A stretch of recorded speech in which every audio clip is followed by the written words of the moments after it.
Hey, Orion here. I've been podcasting for over 4 years now. 4 years. I started a bit unsure and insecure, but I am so much better and I'm a different woman today. I learned and grew so much. I grew as a person and I grew as a podcast host. And I had the privilege of talking with incredible people I never even imagined I can even reach. But regardless of how famous or not famous my guest is, sometimes you have a special conversation. One that is so stellar, you remember it even 4 years later. Welcome to Stellar Conversations. This is one of my absolute favorite episodes, and it will light up your day. Welcome to Stellar Life Podcast. Get inspired and live out loud. From love, freedom, and success to having it all. Here's your host, coach, speaker, and shining star, Orion. Roger, you're looking good. Hello and welcome to Stellar Life Podcast. I am Orion, and my guest today is an author, a life coach, trauma release practitioner, and personal development teacher. She's the founder of Metaphysical Anatomy. She helps people resolve all traumas and freeing them to live a successful and fulfilling lives. Evette taught personal development seminars in more than 40 countries and helps thousands of people worldwide. In this episode, you will learn how to release what does not serve you anymore and how to open your heart to attract true love. She's beautiful from the inside out. Please welcome Evette Rose. 2, 1, 0. I'm so excited to have you on, Evette. So thrilled and so happy and so honored. And I only learned about you a few months ago. I saw a YouTube video and I said to myself, A, I have to talk to this woman because she's incredible. And B, like so many people can benefit from what you have to teach. Like you are teaching true healing and you are creating true transformation. And even just listening to you talk is so soothing. Like I can listen to you talk forever and ever and ever. And okay. Yeah. I'm happy to hear that. That's awesome. Yeah. That makes my job easier. Yeah. And so awesome. Yeah, so let's start. For the people that don't know your greatness. Who are you? What do you do? Tell us a little bit about yourself. So, hi everyone, and thank you so much for having me. I'm so super excited. As you can see, I'm a busybody. I've got a green screen here, so bear with me. I'm in the middle of filming a lot of fun stuff that's coming. So I'm super excited to share it with you. And I'm Evette Rose. I am the author of this book, 720 pages. Very big, 1.5 kilograms. If you work in kilograms, I have no idea how much it is in pounds. I'm sorry. It's probably 3 pounds. 3 pounds? Right. Mm-hmm. So that's 3 pounds or right more. there. It's 2.2 for 1 kilo. So it's more. Oh, right. Yeah, so it's more. Yeah. More than 3 pounds. There we go. To be more specific. Yeah. And and the book is about 679 medical conditions where I write about the psychosomatic patterns of every medical condition that there is that I could possibly find. And then I also write short paragraphs there at the bottom for practitioners and healing practitioners, how to help themselves and their clients with these medical conditions. So that's me. I'm a life coach also. I'm a trauma release practitioner. I love what I do. I'm still authoring. I'm writing more books. And as you can see with the green screen, more filming. So it's a lot of fun stuff happening. Yeah. Yeah. I love the idea of your book. And I'm sorry I haven't gotten it yet, but I will. That's okay. You will, don't worry. But I've been following Louise Hay for a long time. And actually, last Saturday, I was in San Diego at her 90th birthday tribute. And I actually saw her on stage, and she's 90, so she went on stage and she didn't say anything. People sang happy birthday and she stood there, and there was music playing in the background, and she just sent us love, and I started tearing up. Apparently, this is the new level of coaching where you don't have to say anything. You just stand there and you send love, and people get the transformation. And I hope that I will be able to do it when I grow up. No, I teach people how to do that. That's so easy. That's part of a big part of my seminars where actually this is a fun exercise. Yeah. Where you put an intention in between your hands and you kind of have to like send it to that person, but you're not allowed to tell them what it is and they have to guess what it is. Wow. And every time they get it right. Yeah. It's so much fun. You can do whatever you want with energy. I mean, it's there for us to use. It's everywhere. It's there for our disposal. It's like a resource. Right. We just don't use it. Yeah. So I spent time at Oneness University in India, and we learned how to give diksha. And you do it by, I've never heard of that. Wow. Okay. it's a type of blessing. So Uh-huh. there is this beautiful white temple that is based on an 800 years old mandala, and they say that the temple is alive, and we were there, and the monks who are avatars got into trance and then came and like gave us diksha, which is a divine blessing. And I can feel the energy of it coming forward. oh just my as you're God, describing it. That's awesome. I had out-of-body experiences, and they taught us how to do it. It's basically, you don't give the diksha, it's not your doing. You just open in a channel for the divine, and apparently you can also do it remotely, right? Of course, yeah. Anything can be done remotely. Yeah, that's the fun part about energy. That's so awesome. Wow. Yeah. I have to go to this university. Oh my God, you should. Got it. Yeah, it's incredible. I think I need to make some plans. So you're a world traveler, and you traveled over what, 36 countries? 40 now. It's 40 What? countries. I stopped counting cities. Like I think 3 years ago I stopped counting at 120 cities, and I'm just like, okay, I'm just like, so it was so funny because with my partner, I'm like, sometimes I'm like, we should go there. Like, we've been there. I'm like, no, we weren't. Yeah, remember we did this and this. I'm like, oh yeah, I was there. Wow. Like, I've just lost count, but it's been fun. A lot of it was work related. So, you work really hard, and it's your focus is so much on the students and so much on your work that when you're done, it's kind of like, okay, I've seen everything, and now it's off to the next place. It's being in 2 different time zones per week, so you're chronically tired. You're always, your digestive system's always a little bit upside down, so it's kind of like hard to just take everything in. So sometimes I have vague flashes of being at places, but not always, because just of the focus and the dedication that I put into my students and seminars. So yeah, I've been to a lot of places, but please don't ask me all of them. No, yeah. So how do you keep your vibration high after a jet lag, and how do you take care of yourself?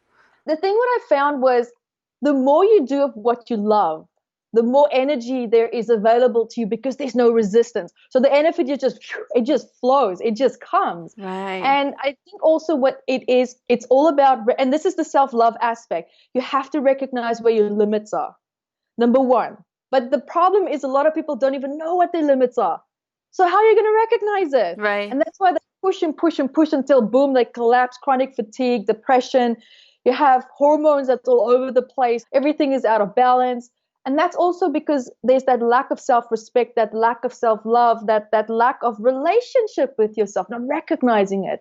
So I have come to learn, because I never used to in the past, but because of the exhaustion that I've been through and everything, it was just like my body was like shaking, like, hey. Oh, wow. Stop, please, I can't take it anymore. And I ended up in hospital for 2 days from exhaustion. And that's when I realized, I'm like, okay, it's good to help people. It's nice to travel. It's fun to be there for people. But if I'm not in a good place, then how am I going to help other people? And I realized that I have to bring the focus back to me in a non-selfish way, still have the balance, but bring that focus back to me, bottleneck it into me, so that I can make myself available to people again. And it was about finding that balance. So it was a tough but good lesson for me. And I learned a lot from that. And I learned how to recognize where my limits and boundaries are, and how to respect that, because if I don't respect that, how can I expect someone else to respect it? If I don't recognize it, how's someone else going to recognize it? Right? Right. We teach by who we are and how we are being in the world. More than what we say, more than what we do, it's our beingness. How you show up that's you. Right. And it reminds me of the metaphor of putting your own oxygen mask first before assisting others. Yeah, exactly. That's a fantastic example. Yeah. I remember sitting in the airplane, like, okay, I know how this whole routine's going to go. It's fun because sometimes you kind of copy what the flight attendants doing, and they see me sometimes doing it, and they start laughing. I'm like, you travel a lot. I'm like, yeah. This is a friendly reminder for you to visit www.stellarlifepodcast.com for show notes and information about this awesome show. Check out our Facebook group, Stellar Life. Sorry, boys, this is for women only. And get all information, including a checklist full of tips from the show, at www.stellarlifepodcast.com. And if you're enjoying yourself, please subscribe and review. And now, back to the show. What are the roots of our blocks? When you say roots of our blocks, let's start with maybe with an example, like a physical block, an emotional block, because I do find there's kind of like different entry points for them. Right, let's talk about all of them. All of them. Awesome, great, I like it. Big, let's go big. So the root causes of these blocks, I would say, for example, so you're probably asking me the reason why some people don't heal, or why is it that we're just not a happy nation? I guess it was a big question. Yeah, that's all. So let's start with what are the blocks in our healing? Because you have in your book, for the best of my understanding, the idea that every disease we have in our body is related to a certain belief. Okay, now I'm with you. Fantastic. That's a good starting point. Perfect. So yes. So when you say belief is a symptom of the block. Okay? So if you're just going to sit there and heal a belief that I'm not good enough, it's not going to heal the reason maybe perhaps that you were physically abused and emotionally abused to oblivion. It's not going to take the shock and the trauma and the abandonment of the rejection away. So I'm unworthy. That, of course, that is a belief, but that's one aspect, one symptom to a much, much deeper, much more painful root cause. So when you look at that, I mean, you can have 100,000 beliefs connected to one trauma. And I think it's easier to just heal the trauma than try to deal with all the belief systems or try to list them all, right? So here's a really fun example. I was working with a client who was abused by mom. It was a physical relationship. So in 1 hour, we worked on it, we healed it. And she actually had a massive fear of the darkness. I mean, it's so bad that she would have a panic attack. And 3 days after the session, they had an outage during a tropical storm. And she got up and she just found the candles and everything was fine. And then she realized the moment she lit the candle, it hit her just like, it's dark and I'm not scared. Oh, wow. So we didn't even touch it. I didn't even know it. So it just shows you, by healing one trauma point, the ripple effect of that and how huge it can go. Because one trauma, it can define your self-esteem. It can break down your confidence. It can break down especially your trust in yourself. Because when you don't have that inner voice, when you don't have that trust in yourself, that's what shakes people's foundation, because you are your own little inner GPS and your own inner voice that you also have to listen to, not just other people, because other people's voices and opinions, that comes from their experience, that comes from their traumatized perspective of seeing the world. So they filter out certain things which you might see, where you have your own little filter. So, sometimes we try to box ourselves into what other people want and expect from us. But putting that aside and coming back to what I was saying in terms of the blocks, it really does come down to your coping mechanisms. What helped you to cope in terms of a traumatic experience that you had that helped you to survive as a child? Because now, here's the important point. That coping mechanisms that you learn as a child, you graduate from that as you mature. You graduate, right? You get smarter, you get stronger, you move into your adult life. But sometimes we still hold on to these instincts and this coping mechanisms because it served us. It helped us. So why would we want to let go of something that kept us alive? Right. So now, but these coping mechanisms is outdated. It's so far outdated, it doesn't serve you in the here and the now. So here's this huge conflict of trying to use all coping mechanisms in a new lifestyle, in a new belief system, a new value system that you built for yourself. And sometimes also what another block is that people don't move away from the family values and beliefs. And I don't say you should move away. I'm asking and I'm saying contribute and add your own to it.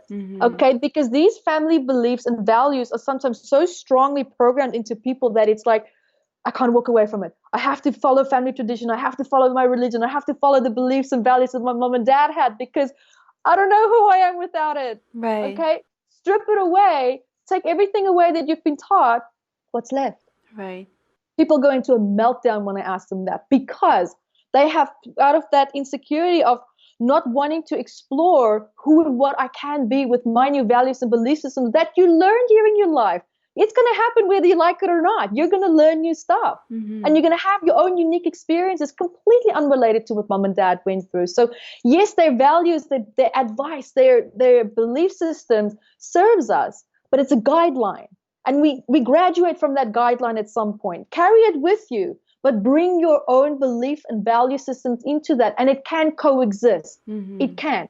Right. If it's not, then it means that you're boxing yourself into something that's not working for you. You're trying to prove mom right, or you're trying to kowtow to mom and dad and whatever it is that they want you to be into. So, yeah, sorry, you wanted to ask something. No, I was just thinking like the metaphor that came to mind was walking with a big war armor on a beautiful beach.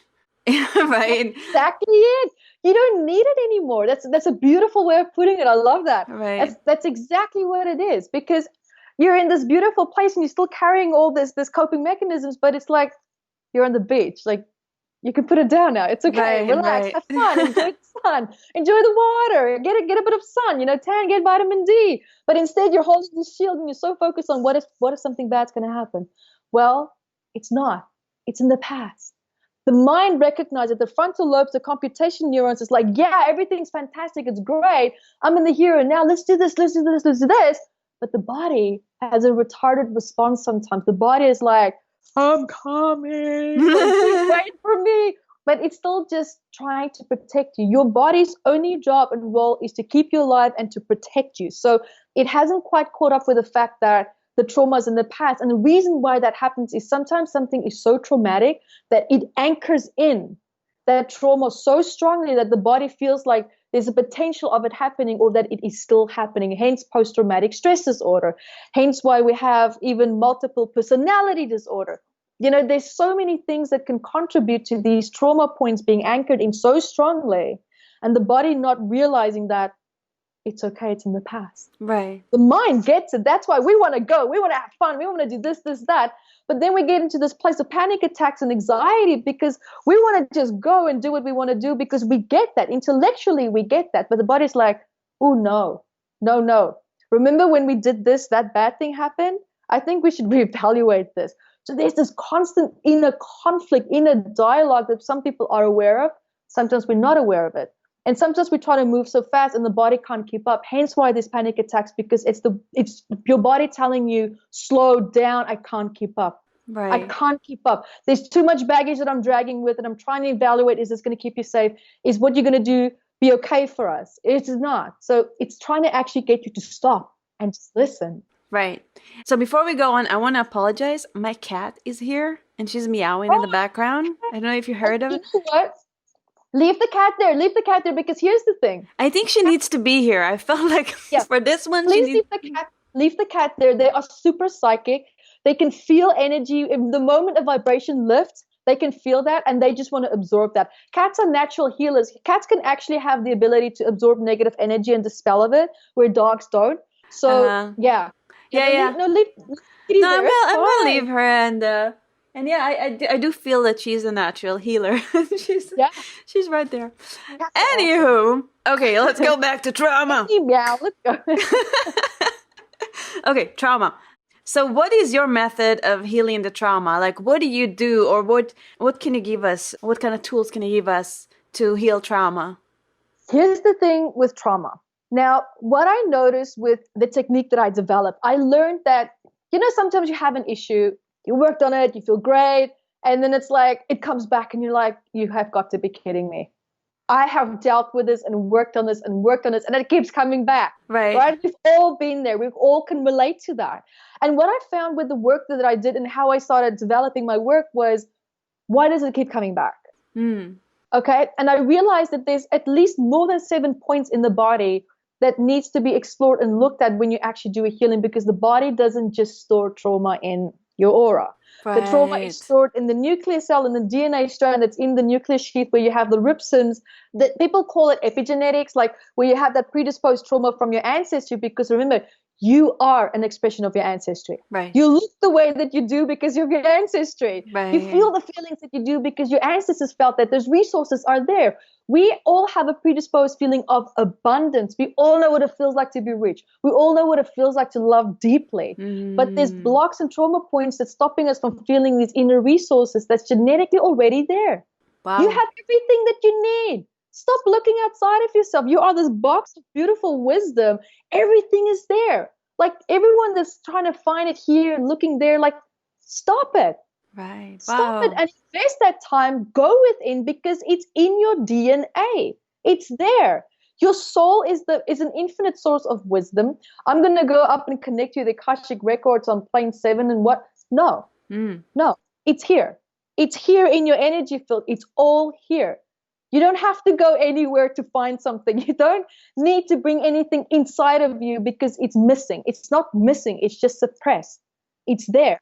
Right. Okay, so coming back to what I was talking about, my technique, I love these tangents, I'm sorry. I love it too. I love it too. I enjoy you. So here's the thing, right? So now what's happening is you are born. There's already a consciousness at your conception. Because women who go for miscarriages, this is scientifically recorded. They actually put a video recorder in where they were trying to abort a fetus. And what happened was as the hook was coming towards the fetus, it moved away. It knew that it was going to die. It Really? knew. You already, not an intellectual consciousness like you and I, like having a conversation right now, but there's a level of awareness already at that embryonic stage. I mean, my God, that says a lot, right? So they're already at your conception, what mom and dad's feeling, the energy between them. That has a really big effect on your ability to connect to the world, connect with feeling connected to oneness. It depends on the level of awareness, how that affects your consciousness and your awareness. And it plays a really, really big role. And then you go to the womb and fetal stages, and it's been proven now that during the 72 days, you already start of being in the womb, you can already start feeling and record your mother's stress. Wow. Because what happens in the placenta lining, the protein cells starts absorbing. It's not a barrier between you and your mom. Forget it. That's not real anymore. It doesn't exist. And I've been working on this for years, and I found this article, and I'm just like doing this little happy dance. I'm like, woo, it's true. Because I could see it and I can feel it, but sometimes people want to see proof, and I don't have millions of dollars to spend on research, but finally a scientist found it. So Right. then you have this whole cycle happening there during the 9 months. Then you are born, you go through all these experiences. And what happens then is putting that aside, which is also addressed, but just because of the time limit that we had, I'm just trying to compress as much as I can. So we have these points where we saw the trauma, we have our energy field. Okay, then we have the reptilian brain, which is our instinctive response, which is a little bit childish. It's got like the mentality of a 13-year-old, but that's what keeps us alive. Right. Fighting instinct, hiding instinct, running away instinct, freeze instinct that we're all so familiar with, that numbness, right? That used to be my big one for me. And then you have also the medulla, you have the midbrain, you have all these aspects of the actual physical brain that stores trauma and memories. Then you have the computation neurons that's always consciously aware of what's going on in the here and now, feeding messages back to the unconscious mind, checking things, how's this, how's that. That's how you recognize things because of what's stored in the unconscious mind. That's called associations. So then you have that aspect. Then you have the aspect of it going down into the nervous system, into the spine, and also where it's stored in the body. So here's the important thing, and any person who's a practitioner listening will love this, because what's happening is sometimes people ask you, so what's your gut feeling about X, Y, Z? So where do you feel it in the heart and the here? Here comes the confusion. People have a very big confusion between the heart and the gut instinctive response, because when you have an instinctive response, the first place where it takes place is the reptilian brain, and it shoots down to the heart. Only then does it go down to the gut. So sometimes you have this emotion that you're feeling, but is it really an emotion that's coming from the limbic system, or is it really a gut instinctive response? So what is it that you're actually addressing? Because that makes a huge, huge difference. How you shift the trauma, how it heals, and whether you're going to have a healing crisis or not. Right. Because if you don't heal the trauma points in the body in the right order and sequence, you're asking for a healing crisis. Right. Some people might say, oh my God, but I don't remember it, but they're going to a meltdown. Well, hello, yeah, you're going to start remembering in 2-3 weeks, it's going to come back, but you're having a meltdown because the body's like, you just yank things out all over the place now. I don't know how to get back into alignment, so now what? So the body it's like an ant's nest, right? You look at it, and the only thing that you see from the surface is chaos.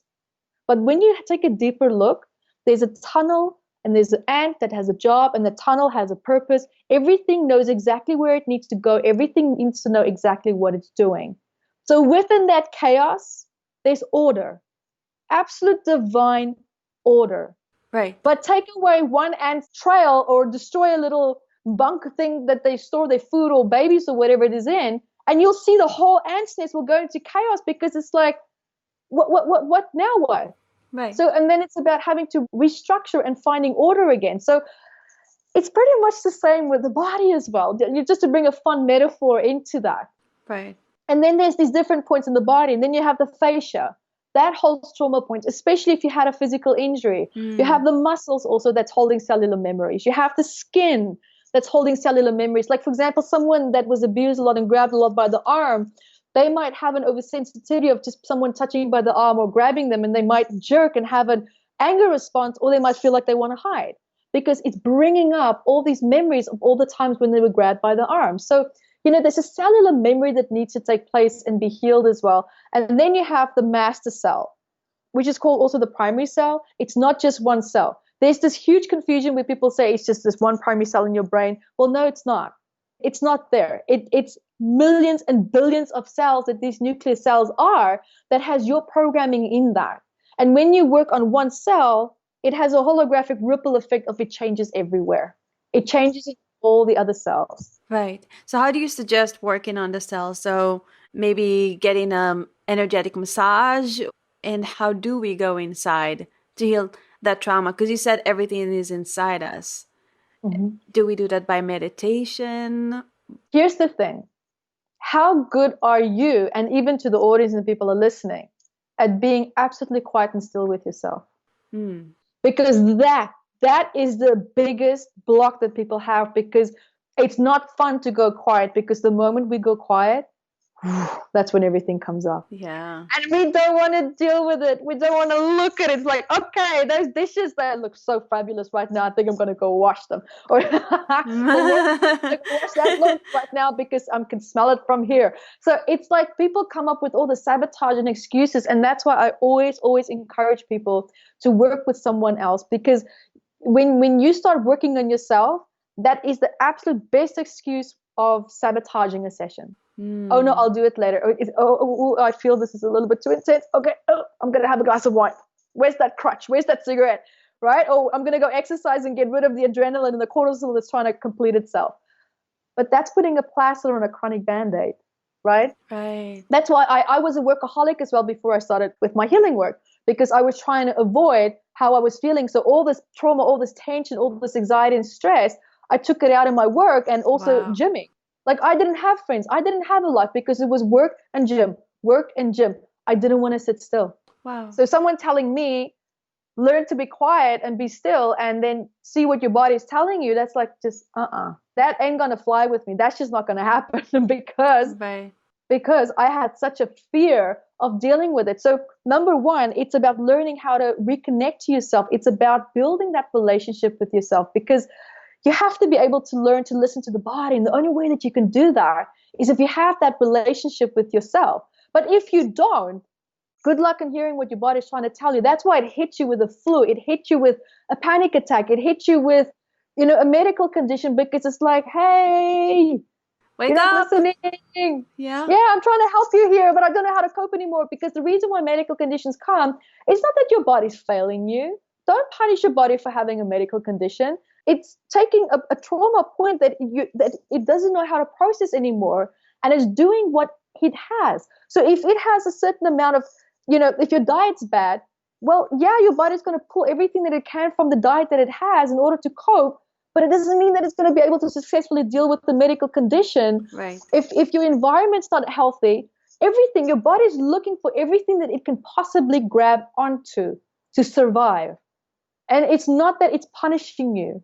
Your body just has its limits. It can only cope with so much. And then it's like, time out. I can't do this anymore. I need you to listen to me. Mm-hmm. Beautiful. So we need to sit still, listen to our bodies, or at least practice how to listen to our bodies. Look at the reason why you can't sit still. That is the most important part, because you can't force yourself to do something, because if you don't want to do it, you're not going to do it. Right. Okay? You're going to find something to sabotage it with. Whether you create it, manifest it, or deliberately think of, I'm going to do something else, you're going to bring something to sabotage that. Guaranteed. So my advice to that would be, is to look at the reason why you're not sitting still. What is the absolute worst thing that can happen if you're going to just be still? Because you get into a pattern of always being busy, avoiding. Avoidance becomes a lifestyle. It's like depression. It becomes a lifestyle. It's supposed to be a condition, but it becomes a lifestyle. Right. That's not good. So it's like we bury our emotions, and then one day everything just shows up in the form of disease or limiting beliefs. Absolutely. Or things that we didn't deal with in the past will show up even 10 or 20 years later. Yeah. And here's the thing, like sometimes I once had, when I was in Melbourne, and I had a client, and she came to me and she said, Evette, listen, I just need to talk because my mom just got cancer. And she's the happiest person that I know. She was the perfect mom. She was always happy. She was always making everyone smile. Like, I can't, why does these bad things happen to good people? And I'm like, you don't know how she feels inside. Yeah. You don't know. Maybe she was being a nurturer, a lover, and a caretaker and a peacekeeper because she was searching so desperately for perhaps a love, happiness, and peace that she didn't have in her childhood. So she overcompensated by trying to create that in her life just to have the peace and the love that she couldn't have. But at the same time, suppressing the pain that she had in her past. And the moment I said that, she's like, oh my God, you need to talk to my mom because that's exactly what's happening. And I'm like, yeah. Wow. Yeah. So that's why people think, why do happy people get punished? They don't get punished.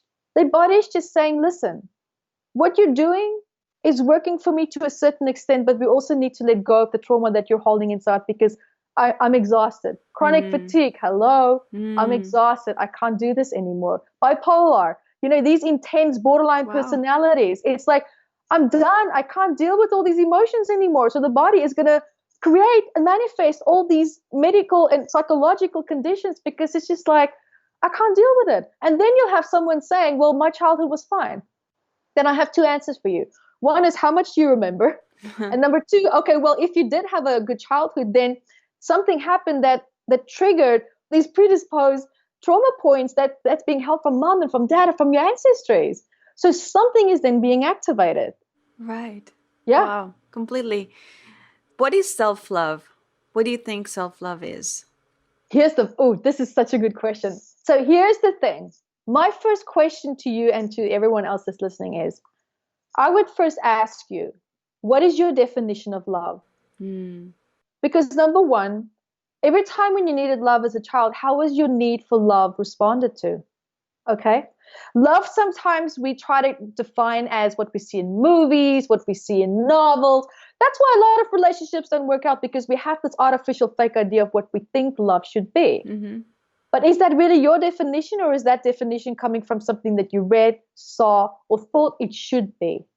Because love should be compassionate. Love should make me feel safe. Love should make me feel all these great things. Well, okay, but if you say that this is what love should make you feel like, can you actually feel that yourself? And most of the people will say no, because they don't know what it feels like. Wow. Because love is a beautiful place of where you can allow yourself to feel safe. You can be vulnerable, but when I say vulnerable, I don't mean have your chakras in your heart and everything wide open. Vulnerability means being loved and loving with discernment. Okay. Can you say a little more about that? Because that was a big statement.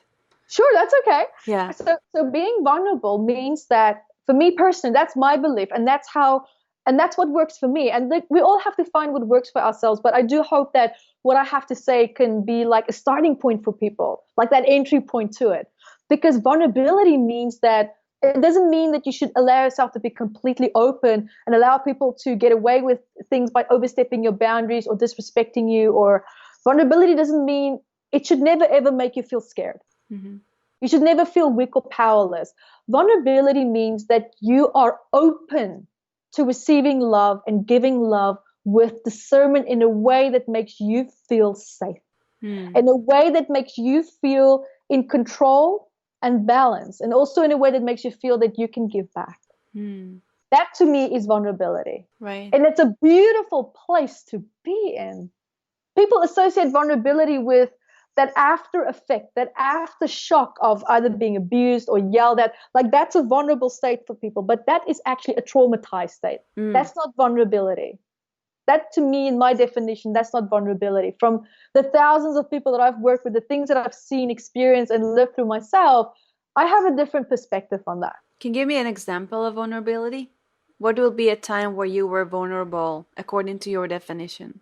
When I fall in love, like the last time when I fell in love, and I'm like, oh, whew, you know, like I feel a little bit vulnerable because, you know, I've had horrible experiences with men and my father and everything. So my association with men was not that healthy, but I have dealt with a lot of my stuff. Not everything in life's a journey, you know, I'm human, I'm not God. So, and then I was like, oh, and then it's this feeling of feeling very, like I felt vulnerable, but I also felt in full control of my boundaries. I felt in control of how much I'm going to allow this person to have of me and how much I'm going to give. Beautiful. So even though I had that place of vulnerability of feeling like, oh, I'm not so sure, that place of uncertainty, which can sometimes be fun and sometimes it can be an utterly horrific moment for some people, depending on what your association with that is or can be. And for me, it was, I did feel vulnerable. I really did, because it's like, I was single for a while and I'm like, I'm not sure how I'm going to handle this. And I felt like that sense of not powerlessness. I didn't lose my confidence, but I was in a place where I was going to give myself a chance to allow myself to be present with this person without having to put my walls up. But I still had discernment of where my limits are. And I had fun and I enjoyed that place of just kind of like, just not knowing what's going to happen and being okay with that, because I was in control of my side of the relationship.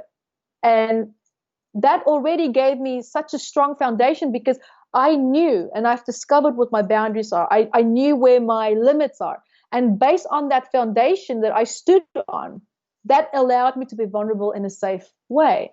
Right. Does that make sense? Yeah, it makes sense. And I was at that place where I was like wearing that shield and I couldn't really date. Hey, right. And it took a moment of prayer and surrender for me to attract the man of my dream. And here's the thing, I just want to say something, because what you just said can be misinterpreted. When you said surrender, I just want to contribute to that, if I may. Surrender to my divine. That's it. But also surrender also means that it doesn't mean that you let go or that you've given up. Surrender means that you have learned that what's working for you is not working for you, and you're opening yourself up to new possibilities. Thank you for that. So, audience, that's what surrender means. Thank you. So that's what she's saying. Okay, I can feel what you're saying, but I can also feel how people might go like, surrender?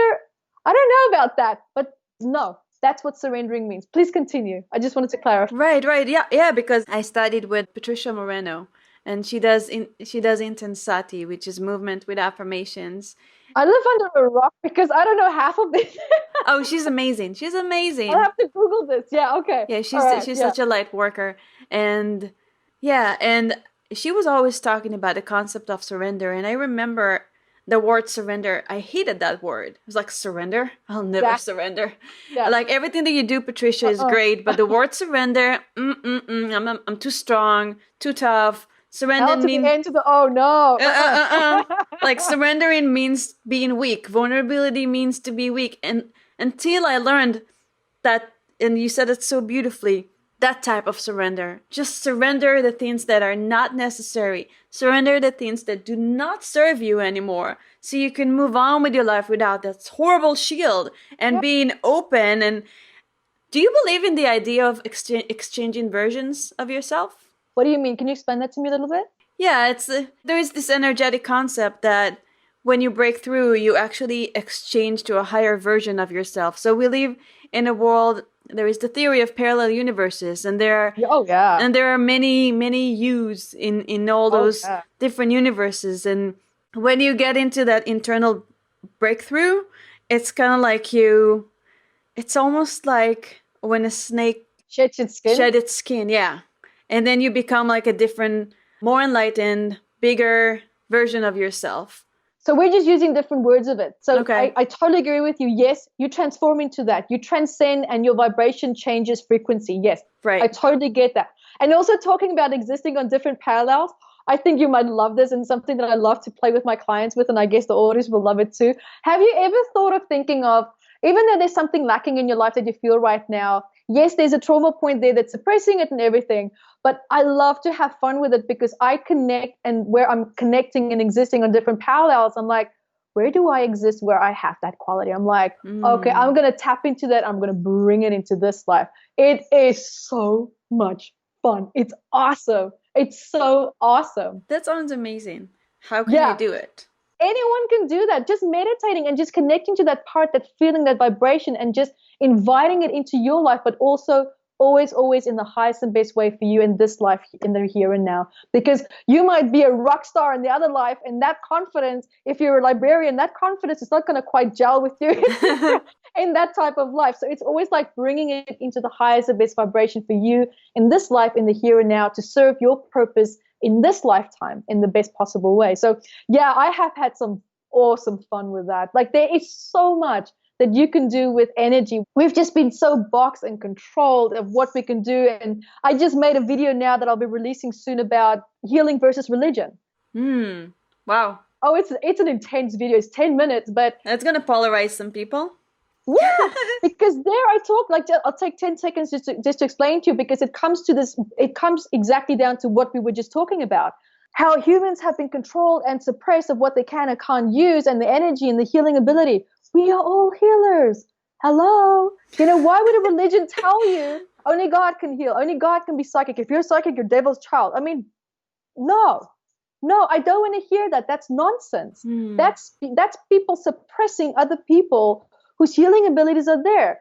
You were born with it for a reason. You have it for a reason, to empower you. So why would you want to suppress that? So yeah, it's a fun video. I'm going to be releasing it in the next 2 weeks. So yeah. Thank you. I'm looking forward to it. Yeah, I'm the kind of person that I'm not scared to touch the big subjects because no one really talks about it. Yeah, brave woman. To such an extent, I have my limits. Yeah. What can we do to connect with the mentality of abundance? So abundance is the thing. I would say I feel abundance when I see a nice amount of money in my bank account, or when I hold a big amount of money in my hand, for example. Like that feeling, that joy, that feeling that you get.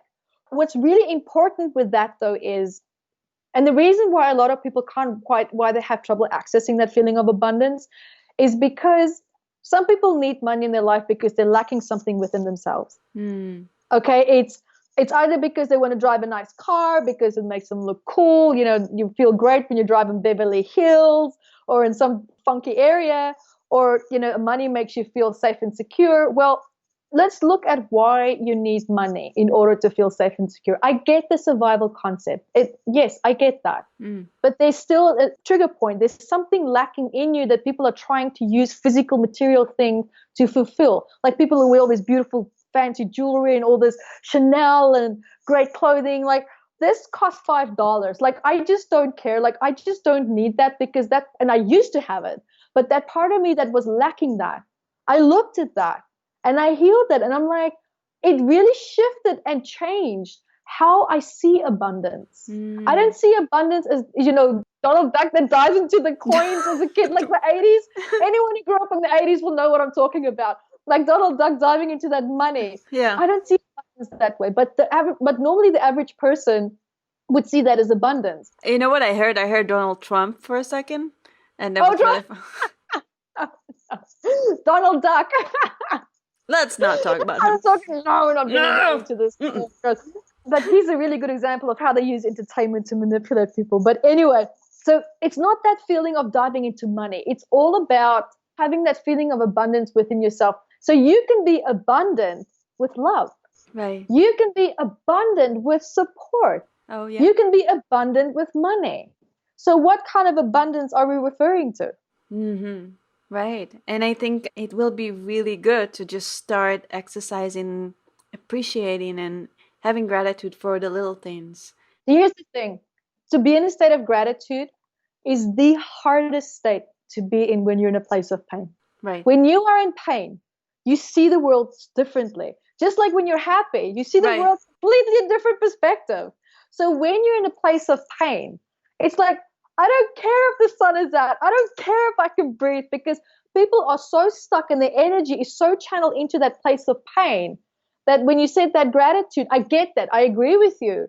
But when you're in pain, people are probably going to say, "Oh, get out of my face. I don't want to hear that. I'm angry. I'm upset." So Right. we're in that place of anger and in that place of pain. I really guess it's about recognizing, how is that pain not even serving you, but what's the benefit of holding on to that pain? Yeah. Where is it holding you and stopping you from moving to where you really want to go, but you can't? Mm-hmm. How's that pain? It's not even keeping you safe, but how's that pain blocking you from doing what it is that you really want to do, that you're so scared of? And then you have to look at why you're scared of it. Rejection, failure, fear of people thinking you can't do it, and that fear of proving them right. But then again, go beyond that. What is missing in you that gives your power away to all these things, to people's judgments, there's always a step further than that. Right. Always. So it's about finding that. What is that part in you that's missing, that's lacking, that's so deeply suppressed that you can't see past the pain? Right. I also, I found that when I work with people, even when they're in their deepest pain, shifting them into a place of gratitude, like if you ask them enough time and you keep like moving their focus out, they will find a way to be grateful. I agree with you 100%. Yes. It's like lighting a little spark. It's not going to be like, oh, I'm so grateful for my life. Yeah. It's my hello. Yeah, no, it's just like, I get it. just like baby steps. And it's like a muscle that you can train to shift your focus. Absolutely. Right. Yes, you can. But if you don't shift the pain, the focus will always at some point be triggered and go back to the pain. Right. And here you also just said, when you work with someone or when you help someone, that's easier and that's going back to what I was saying earlier. It's so important to work with someone that can hold the space for you, someone that can facilitate the process for you, someone that you can feel safe with, and just allow that process to take place, because we tend to let go easier when we feel safe. Right. So much easier. It's like when you're distressed and you're crying, you're like, oh my God, I'm so upset. And you're a little kid and mom hugs you and it's like, oh, okay, everything's fine. Okay, mom, bye. Like, that's exactly what it's like. It's like feeling safe, and that feeling of feeling traumatized, it just goes because you're in that place of safety. It's safe to let go. It's almost the same concept. Yeah. You know what I love about you? What? Tell me. Oh, is how much love you emanate. Like, oh, really? I love yeah, and I feel it through every video, and I feel it throughout this conversation. There is so much love. Oh, I have an infinite of it. Like it's just coming. It's enough for everyone. Was it always like that, or how did you find that place inside you? Oh my God. Here's the thing.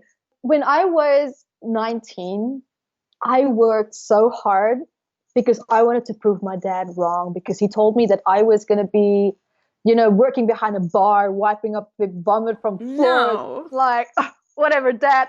But I was 15 when he said that, right? And it triggered this spark of anger in me. Like, it was just like this volcano. And I held on to that anger. I'm like, this anger became my source of confidence and power. And I used this anger and I left school when I was 16, when I was in grade 10. I worked so hard. I skipped grade 11 because I also couldn't afford it, because I had to financially put myself through school myself. So, and then what happened was I became such an angry person. I used to be this fun, loving kid that just couldn't sit still. Like, I always had ants in my pants. Like, my mom always said, like, you have ants in your pants, sit still. Like, I just couldn't, because I was always moving around and I was the only child. But coming back to what I was saying, when I was a teenager, and I pumped into this source of anger. And I worked so hard. And I'm like, Dad, you'll see, I'm going to earn more money than you when I'm 19. I'm going to buy a brand new BMW before I'm 19. I'm like, all these things. I'm like, watch. Because an alcoholic still is, going through a really rough time. He's in his own pain. I'm not blaming him. Yeah. If it wasn't for him, I wouldn't be who I am today, because he gave me the lessons that I needed to just kind of like And the become fire. what I wanted to be. Yeah. But I also had to learn how to live without that fire. But I'll come to that, right? Because that fire is negative. It's not a good place to try and manifest your dreams from a place of anger, resentment, and F you, I'm going to show you, because you can't sustain that success because it's coming from a place of pain. That foundation will crumble, okay? So, and I did. I was 19. I called my dad. I'm like, Dad, you know what? I earned 3 times your salary, and I just bought a brand new BMW, and I have 2 apartments.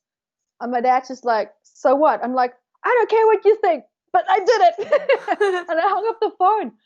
And again, same pattern. I was hospitalized for 1 day because I was working 85 hours a week. Like, I was a project support coordinator on a project side where I was working so much, and I earned the money that I wanted. Like, I could walk into shops, I could buy what I wanted. I didn't even look at the price tag. My life was great, but internally I was so empty. I was so angry. I was a very bitter person because my success was built from a place of, I'm going to show you, I'm going to prove you wrong.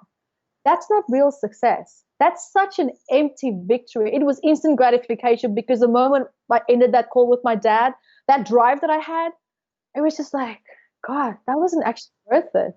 Yeah. It wasn't worth it. And here I'm sitting now with a lifestyle that I created that requires my constant input and energy in order to sustain it. And I didn't have that anger and that resentment to drive it anymore. Right. How much can you hold so much anger and resentment? Like, eventually your body will collapse. Your soul will cry. It did. And then alcoholism. I smoked 30 cigarettes a day. I became my dad. Wow. I became my dad. I was 22, and I'm like, and it hit me. Like, I was in Australia at the time, and it hit me because there was a bar across from the workplace where I worked, because I made myself so indispensable that there was no way that they could fire me. I worked so hard. I had one role, but I was running 3 different people's jobs. So I could get away with whatever I wanted because I knew they needed me, but I was good at what I did. But it was over across the street, lunchtime, double shot of vodka, back in the office working because I couldn't cope with the anxiety and the stress and everything that was going on in my life. So coming back to what I was saying in terms of that love and the self-love and recognizing that I didn't have friends. Everyone in the workplace was scared of me. Everyone said yes and amen to me. Wow. But I didn't want that, because it's not because they respected me. It's because they were scared of what I can do if they don't listen to me, because I had 30 people working for me and I was 22. You know, it was a big responsibility. Wow. I quite frankly was an asshole. I was not a nice person, but I didn't know how else to get things done other than just being angry. And when was the shift? The shift was when I woke up one morning and my health deteriorated to the point where I ate a biscuit and my tooth in the back literally crumbled. Ugh. And yeah, that's how malnourished I was. Wow. For my diet, the smoking, the drinking, and I was 23 and I woke up and I was grabbing half awake and I was grabbing my cigarettes and I was lying in bed, I lit the cigarette and I'm thinking there, and this heaviness just washed over me and I'm just like, it's suicide or it's change. But I can't do this anymore. Like, it hit me so hard. It was so unexpected. It wasn't even a build up. It just came and I started crying and I called the office and said, I'm not coming in. I'm not coming in today. I'm sick. I need to deal with things. And you know what? And I'm at home and I'm pouring my vodka. It's 8:00 in the morning. And I'm sitting with these big block computers that we had back in the days, right? This is like 10, 12 years ago. And I'm throwing that in and I'm sitting there and I've got the cigarette in my mouth and I've got the ashes falling on the ground because I'm so freaking depressed. And I sat there and I looked at the screen and I typed in Google and I'm like, what is it that you want, Evette? What do you need to make this shift? And I cried and I just said, God, I just want to be happy. I just want to be happy because I just want to find myself again. I want to find that little girl that was so happy, that would just love everyone, even though my dad would smack me on the head. 5 minutes later, I would still be back and be nice to him. You're like, that's me. Now I have boundaries though. Yeah, thank God. But that was me. Too forgiving sometimes. But I typed into Google how to be happy. And that's what I typed. And all this list of personal development seminars and angels and this and this and that. I'm like, what? And I'm like, what? Angels? Doreen Virtue? Like, what? And I and I started Googling it. I'm like, you know what, Evette? You typed it in. We're going to go with this. And I started looking at all these seminars, and I'm just like booking in. Bought all these books, started reading. And 3 months later, I quit my job. And I met someone that I started a business with and personal development. And I just soared from there. That was it. Like my intention, because my desire to go to the office was so bad that I sabotaged every moment that I possibly could to go into the office. I started working from home as much as I could because I could get away with it. But still, it was so heavy on me because my soul was just like, that was it. Like I literally just woke up and my body's just like, you're done. That's it. I'm going to check out or you're going to change. You have two choices. But that feeling of suicide scared me because it was strong. It was like, it really was. I was on that fine line where it's going to be this or it's going to. Wow. I made a video about suicide, dealing with suicide just yesterday based on what I. Wow. And the screen froze because the screen doesn't like that. It's a big topic. It's a big topic. But anyway, so I'm making that, and I'm very passionate about that because it's. Thank you for making that because it's a big topic. Yes. Yeah, it's just an emotional state. It's not that you're actually giving up or anything. It's an emotional state that you've given your power away to. Right. But the video will explain it all. So moving on. So getting back to the person that I used to be as a kid. And I started realizing how I was just using this anger to get to where I wanted to be and to prove my dad wrong. So I looked at my issues with my dad. I looked at the associations that I made with success because I didn't want to be successful anymore because it came at such a price. So there's a lot of things that I had to deassociate from and heal and let go of to get back to where I was without the pain, without the anger and the resentment to be a motivator. My motivator now is the love of what I do, the love of what I have to get a person from A to B, to see them transition into that. Like, that's so great. I mean, who wouldn't love that? I mean, it's so much fun when you have someone calling you and saying, I had this issue and now it's gone, or I feel I finally got that job that I wanted because I feel worthy of it. I feel so confident in it. And I mean, I can go on and on and on. Yeah. But it really was finding that place of letting go of this negative state of mind that I had that helped me, but I graduated from it. And you have to get to a point where you have to let it go, because those coping mechanisms is not going to help me in this field. It's not going to help me into the person that I wanted to become. And I started slowly reconnecting back to me. Like I could feel myself finding myself again. And like, it's like that homecoming feeling. It's like, yeah, I recognize this. This is it. I'm on the right path. And the more I felt that, the stronger I went into it. And I was engaged to a guy who's like, oh my God, you look at crystals. Are you a devil worshiper now? Go read the Bible. You've lost your path. And I'm like, I did not lose my path. I just found myself. Beautiful. And if you can't support that, then get the hell out. Amen. Broke up, packed up, left. And here I am today. I mean, my dad threw me away. He's like, I don't want anything to do with you. You're Satan's child. You're this, you're that. You're a witch. His side of the family didn't. I'm sorry, it's not funny, but it's just a funny idea that you're a witch. I know. And there was someone on my mom's side who sent me a Bible because I lost my way. And I'm like, if only you knew that I actually found myself. Yeah. So there you go. Yeah. And thank you for helping so many other people finding their joy and their bliss and healing their traumas and living to their true potentials. And thank you for following your dreams and speaking out loud regardless of whatever other people say. What I lost is so insignificant and small, even though it's my own blood. It's so insignificant compared to what I've gained. Beautiful. I can't even express the magnitude of that. Right. It was worth it. And would I do it again? Absolutely. I love Absolutely. Yes. So I would love to do an interview with you again somewhere in the future. I know. I want to speak to you for 3 more hours, but I want to be respectful of your time. And before we leave. Yes. Where can people find you? How can they follow you? Go to your seminars, read your book, love on you. Yeah, absolutely. So here's the thing. I've got this book, Metaphysical Anatomy, Amazon. It's on my website. Get it. It's a game changer. It really, really is. This book I wrote 7 years. And a lot of people are like, well, it might be like Louise Hay. No, it's not. I did not reinvent the wheel. Everything Right. in this book is what's missing out there. Right. This is ancestry, genetics, womb, trauma, sperm, Beautiful. whatever it is, it's in there. You're going to find it. If it's not there, email me. I'll make sure it gets in there. Number 2, you can find me at www.metaphysicalanatomy.com or EvetteRose.com. Evette with an E. I'm from South Africa. I'm not French. But even though I love French people, I'm not from French.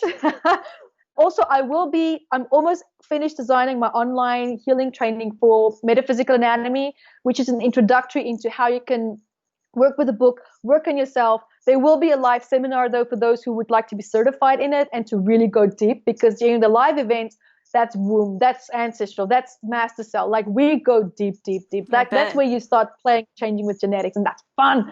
But you need to know what you do. So that's why I like to be there during the live events, to help people rediscover that, open up the intuition, which is going to be awesome. I'm designing a lot of online trainings also for people, helping people with boundaries, self-esteem, going through divorce, people that's been abused. Now I'm making a lot of fun videos. Go to YouTube, Metaphysical Anatomy. I have 2 YouTube channels, so be mindful. One is English, one is Russian. Make sure that you go to the English one. If you start seeing Russian letters and stuff, it means you're on my Russian side. So if you're English speaking, do make sure that you find the one that's English. And my website also, you'll see all my social media streams. You can find me on Instagram, Evette Rose 1, because there's only one Evette Rose. That's me. We're all unique. In the physical form, okay, oneness, we're all one. But in the physical body form, that's me, Evette Rose 1.